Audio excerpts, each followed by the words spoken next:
د سیمې هیواد او د نړۍ تازه خبرونه هر غړي د کندوز رادیو څخه مه هېروئ.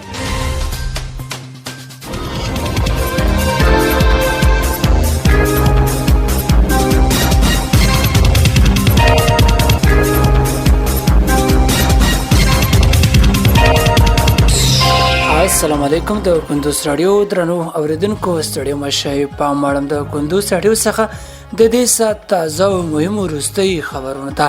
نن دوشنبه د هودیا د کب د میاشتې ومه د 2023 میلادي کال د فبروري میاشتې 28 منټې سره سمون لري.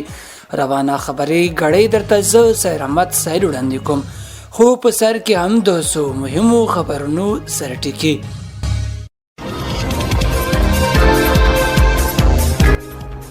تاخار کې آتش په دروغ د کسان د درملنې په موخه راټول کړل شول.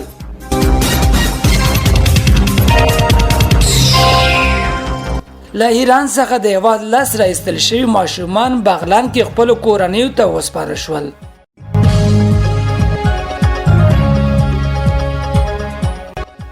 او دوحه کې خبرې سیهونیست پلاوی نن دوشنبه قطر ته ځي.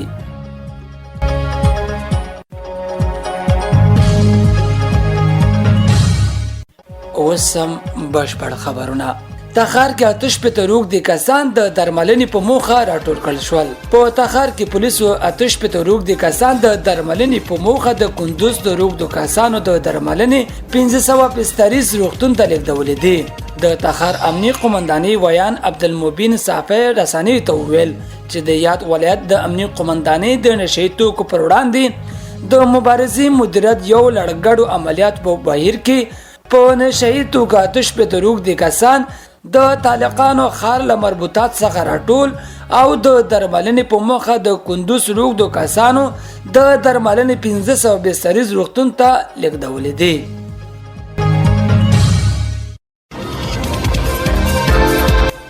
له ایران څخه د هیواد لاس راایستل شوي ماشومان بغلان کې خپل کورنیو ته وسپارل شول. د بغلان د کار او ټولنیزو چارو ریاست مسؤلین وایي چې د دې ولایت لس هغه ماشومان چې د بېوزلۍ او اقتصادي ستونزو له کبله کډوالۍ ته اړ او ایران هېواد ته تللي وو، له ایرانه تر ایستو وروسته بیرته خپلو کورنیو ته وسپارل شول.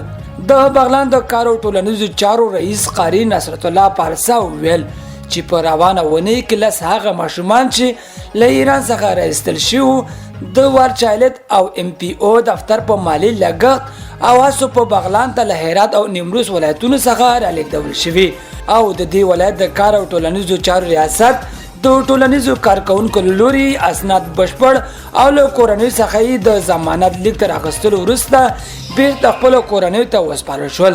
پارسا زیاته کړه چې د جامو او خوراکي توکو د مرستې ترڅنګ هڅه کوي چې د همکارو مؤسسو په مرسته یاد ماشومان په ښوونځیو او مدرسو کې شامل کړي او دغه راز به د ریاست له کډوالۍ څخه د مخنیوي په موخه ورته د حرفوي زده کړو او کوچنیو سوداګریو زمینه برابره کړي.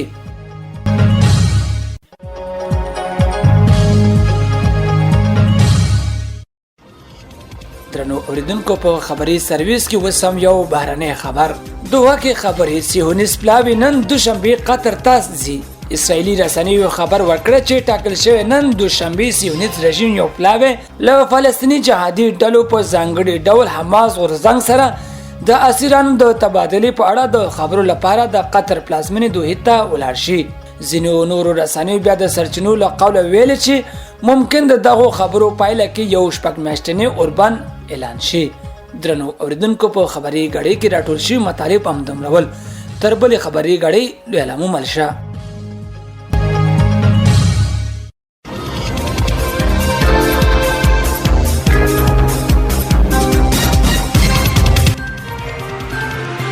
د سیمې هیواد او د نړۍ تازه خبرونه هر غړي د کندوز رادیو څخه مه هېروئ.